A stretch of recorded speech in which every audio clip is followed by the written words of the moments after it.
Many years ago, I had a career in radio. I was a comedian in a morning show, and but I also had other things behind the scenes that I had to do.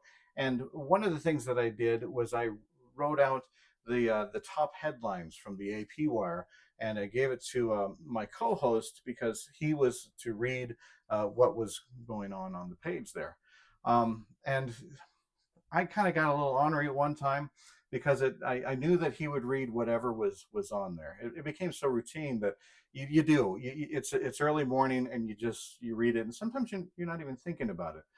And I wanted to test that theory, and so I read, I wrote out everything, and he was reading the headlines and everything like that. And when it came to the end where he was supposed to say his name, I wrote, instead of his name, I wrote, "I'm a poopy butt face."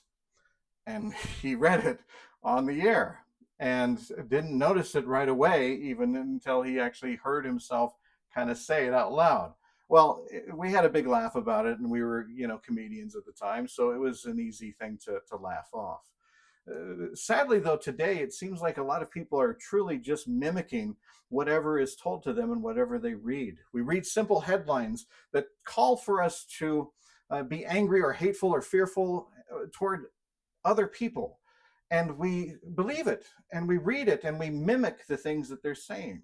I hear people that when it comes to just trying to share a difference of opinion, I never really hear the opinion of the person. I hear them rather mimic what they heard in a news panel show or a headline.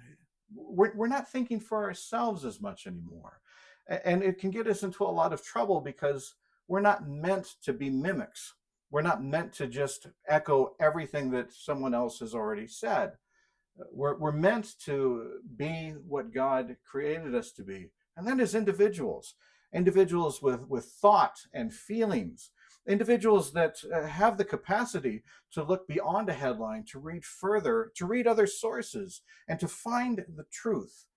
Truth seems to be a hard thing to find these days, but we have in us the God-given talent to look for it. And that's not just stopping and having someone tell us what to think or what to say or what to feel. It's truly about knowing who we are as a person. It's truly knowing who we are even as Christians. Our measure is love, and our drive should be looking for ways to share that love. And sometimes you got to look pretty deep for that. Sometimes you got to look beyond the headlines for that. Sometimes you got to look for the compassion in the story. Sometimes you have to look for the other side, the other opinion, and form something that kind of brings us a little bit more centered, where we can start a conversation not on hatred, not on mimicry, but on love, the love of Christ. Remember, love God, love yourself, and love your neighbor.